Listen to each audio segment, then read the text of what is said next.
ఏలూరు పట్టణంలో పనిచేస్తున్న పెయింటింగ్ కార్మికులు ఆర్టిస్టులు సుమారు 150 మంది ఏఐటీసీలో చేరారు. ఈ సందర్భంగా ఆర్ఆర్పేట స్ఫూర్తి భవన్లో పెయింటింగ్ కార్మికుల యూనియన్ సభ జరిగింది. ఈ సభలో ఏఐటీసీ జిల్లా అధ్యక్షులు రెడ్డి శ్రీనివాస్ డాంగే, జిల్లా ఉపాధ్యక్షులు బండి వెంకటేశ్వరరావు, జిల్లా నాయకులు పళ్ళెం కిషోర్, మున్సిపల్ వర్కర్స్ యూనియన్ రాష్ట్ర ఉపాధ్యక్షులు భజంత్రి శ్రీనివాస్ తదితరులు మాట్లాడుతూ మారిన పరిస్థితుల్లో పెయింటింగ్ కార్మికులు అనేక ఇబ్బందులు ఎదుర్కొంటున్నారని ఆవేదన వ్యక్తం చేశారు. నిర్మాణ మెటీరియల్ ధరలు పెరగడం వల్ల పన్నులు మందగించాయని తెలిపారు. దీంతో కార్మికులకు సరిపడా పన్నులు దొరకడం లేదని అన్నారు. దానికి తోడు జూట్ మిల్ వంటి పరిశ్రమలు మూతపడటంతో భవన నిర్మాణంలోకి అదనంగా నిరుద్యోగ కార్మికులు వచ్చి చేరారని తెలిపారు. కార్మికులకు వర్తించే భవన నిర్మాణ సంక్షేమ వెల్ఫేర్ బోర్డు ద్వారా పథకాలు అమలు కాకపోవడం వల్ల పెయింటింగ్ కార్మికులు తీవ్రంగా నష్టపోతున్నారని చెప్పారు.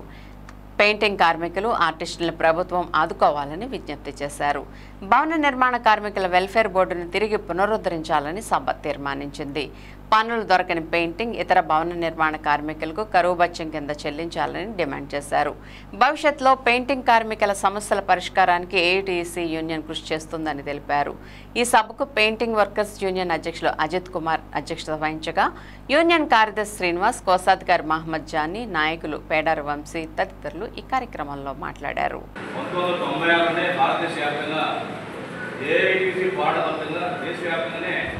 భవన నిర్మాణ సంక్షేమ బోర్డు వచ్చింది 96లో.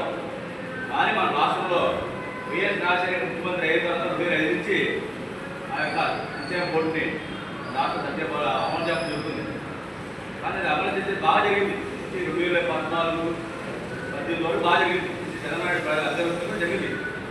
2019 చివరిలో ఎన్నికల సందర్భంలో చంద్రబాబు నాయుడు మనకు సంబంధించిన సంక్షేమ బోర్డుకు సంబంధించిన 1150 కోట్ల రూపాయలని మళ్ళీ తిరిగి 2019 ఎన్నికలు వెళ్ళడం కోసం ఆ డబ్బులన్నీ కూడా తీసుకెళ్ళి ఆటలకి ఎన్నికల సందర్భంగా ఫస్ట్ కింద ఇచ్చేసాడు. ఆ డబ్బుల్ని ఇచ్చేసి ఆ డబ్బులన్నీ సంక్షేమ బోర్డులు పాటు చేసాడు. ఆ తర్వాత ఓడిపోయి కూడా ఇచ్చిన తర్వాత జగన్మోహన్ రెడ్డి వచ్చిన తర్వాత సంక్షేమ బోర్డులో జరిగే ప్రమాదం సంబంధించి చనిపోతే 5 లక్షలు, గాయం అవుతే 2 లక్షలు, పెద్ద గాయాలు అవుతాయి, పాలు అవుతే 70,000, అలాగే ఎవరో జరుగుతుంది. కానీ 2 కార్మికులకి మన భార్య పిల్లలు ఉంటే పదులు 20,000, అలాగే పిల్లల చదువులకి సంక్షేమ ఫీజులు, హాస్పిటల్ ఇచ్చేవాళ్ళకి అనేక అమలేంటి. కానీ జనవరి అన్నీ కూడా రద్దు చేసి వైఎస్ఆర్ డాంగే గారు చెప్పినట్టు మూడో సమాసం మన పెయింటర్స్ అలాగే ఆర్టిస్ట్ అంటే మన చేతి పనితనం రకంగా చేతులు కాదు. ఈ కాలాంతరంలో చాలా మార్పు వచ్చింది మన పెయింటింగ్. పూర్వం ఈ ఇంటీరియర్ కూడా రంగులు కూడా మార్పు కనిపిస్తలేదు. పూర్వం ఇంటికి రంగులు అంటే సున్నాలు వేసేవారు, బయట సున్నా అందరూ. ఆ తర్వాత రంగు కలర్స్ వచ్చింది. ఆ కలర్స్ అనే కంపెనీలు వచ్చింది. ఇంకా పెయింటింగ్ సాగుతుంటే పట్టుకోవడంలో వస్తారు. ఇట్లా రంగులు పెయింటింగ్ కాకుండా ఇక అల్టిమేట్ పెయింటింగ్ ఏమంటారు, వాల్ కేర్లు ఇంకేంటి ఏమంటారంటే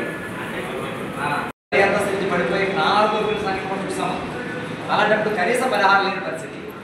ఎవరు అడుగుతారు మన కోసం? కొద్దో గొప్ప అంటే బుద్ధి కంటే మెల్లనయం అన్నట్టు ఎన్నో పోరాటాల తర్వాత రాష్ట్ర ప్రభుత్వం నుంచి ఒక అసంఖ్యతంగా మన భవన నిర్మాణంలో వెల్ఫేర్ బోర్డు సాధిస్తే ఇందాక ఆయన చెప్పండి మళ్ళీ చెప్పడం. దాని ద్వారా కొంచెం దెబ్బ తగిలినప్పుడు, పని చేయలేనప్పుడు, చనిపోయినప్పుడుతో పాటు పెయింటింగ్ చేసే కార్మికులు, పెయింటింగ్ కార్మికుల జీవితాల్లో కూడా చాలా పెరుగు సమయంలో మార్పు వచ్చింది. అంటే మనకి పనిదినాలు కూడా తగ్గిపోతుంది. దానికి కారణం ఏంటంటే మన ముందు నాయకత్వం ప్రస్తావన చేసినట్టు రాను రాను పోటీతత్వం పెరిగిపోయింది. అంటే అక్కడ జరిగే పని మనం చేసే కార్మికుల సంఖ్య